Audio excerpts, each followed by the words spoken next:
No, I may be no. drinking the Kool-Aid, but I don't know what DT is smoking. Uh, Yeah, we'll see when the games get played. And I want y'all to watch CD Lamb cook Cooper DeJean and cook Quinshon Mitchell. I want y'all to watch it. Just His name. Why is it good for Dak, but it's not good for Justin Fields? Dak is a winner. Cap. That's cap. oh my god, bro, no, bro. I'm a Cowboy fan. I got Cowboy hats in the back. I got Cowboy t-shirts in the back. That's cap. And we not taking that. Our back, Huddle Buddies. How y'all like that new name? Dak is a winner. Season-wise. Win. In his season. Season-wise. Yeah. Season. Yeah. And OBJ is back. Watch. Going deep. Jamar Chase. He's got it. Chase to the end zone. That's a Bengal touchdown.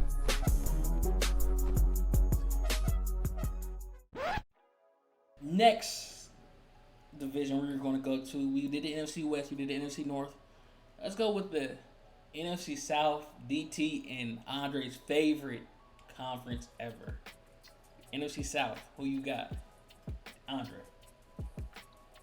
So for this division, very tough to pick someone out of this division. I actually wanted to bypass this division because they will not have that much strength as far as winning and as far as making a name for the division and standing out.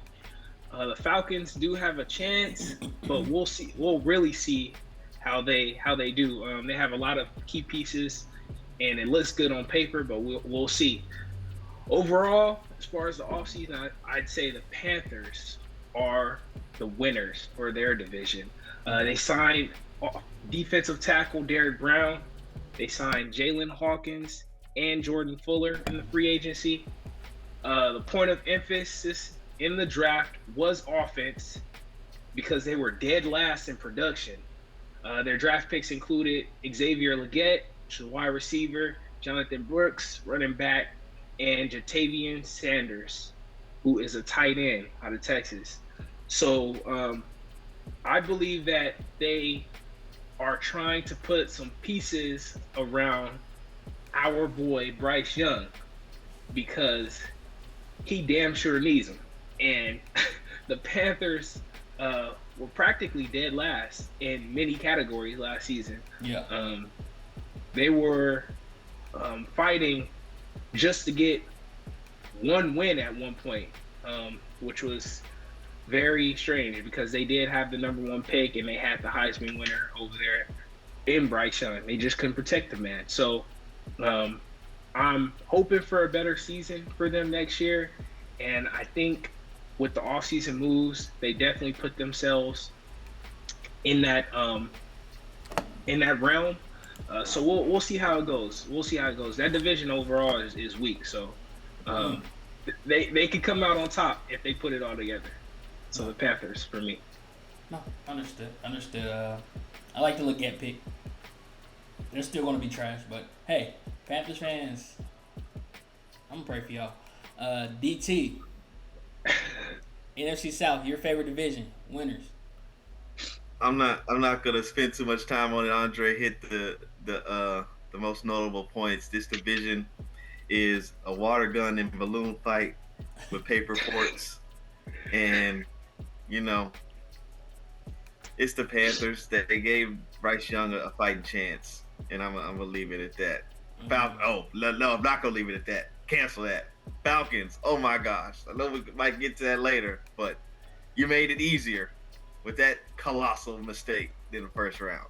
But go ahead. Guys, let's be real. NFC South, definitely a weaker division. I'm going to say the Saints. The Saints won the offseason moves. I do truly believe they got their future quarterback in Desmond Ridder. He may be a little short. He may climb the pressure a lot. All the knocks on Desmond Ridder. But he's truly probably one of the most accurate quarterbacks in the class.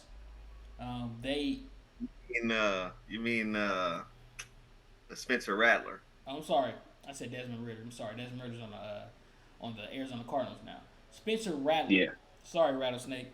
I apologize for that, but I really do think that Spencer Rattler is their future quarterback, especially with the tutelage of Derek Carr. Hopefully, Derek Carr of old can come out and not the Derek Carr of recent. God bless you. But they also went ahead and addressed their tackle woes. They got Talisi Fuaga. Now, I know everybody's saying, oh, they just drafted tackle a couple years ago. So you will understand why they didn't take a project tackle like the other tackles like Guyton or like Jaden Morgan or Jordan Morgan and things of that nature. So you can see why. Why you keep throwing strays, bro? Why we keep catching strays? I'm just saying. Or Graham Barton.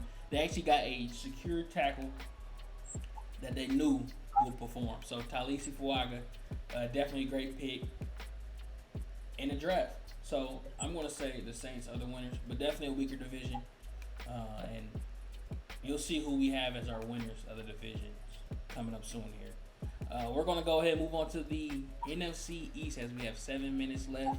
We may carry on to the next segment when it comes to NFC East because DT got a mind-blowing surprise for you that I'm assuming you guys will never guess. So we're going to start with Andre. Andre, who is your NFC East winners? All right, guys, I'm going to make this quick. Eagles, always been drafting well. This team is known for its great drafts since 2020 when your boy Jalen Hurts came into the league. They drafted Quinyon Mitchell at cornerback and Cooper DeJean, cornerback from Iowa. That's a sleeper. You guys go over there, pay attention to that boy Cooper DeJean. Among their free agent acquisitions, Saquon, you guys already know, Beast, running back, CJ Gardner-Johnson, and Devin White. You guys pay attention. Pay attention to what the Eagles are doing over there. And I believe they're going to make the most noise this season, this upcoming season. So clear winners, Eagles, NFC East. NFC East. Let's go ahead and just jump into it right now. Let's get into the nitty gritty. DT, NFC East winners. By no surprise, who you got? I'm ready down another hill today, y'all. The Commanders, they still 2 years away. The Giants, they got no quarterback. The Eagles, they only draft and sign names. They've done this before.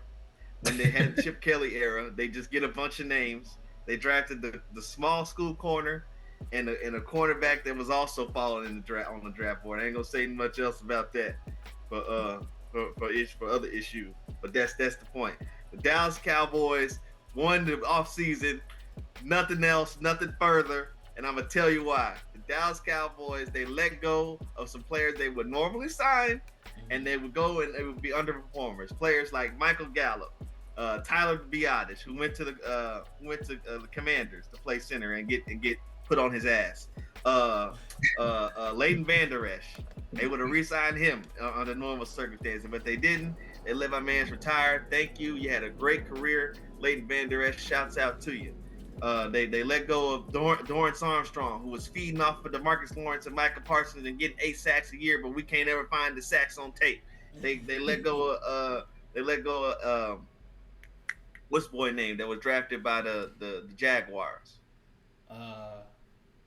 Defensive end, Florida. Wow. Can't think of his name. Name escapes me right now.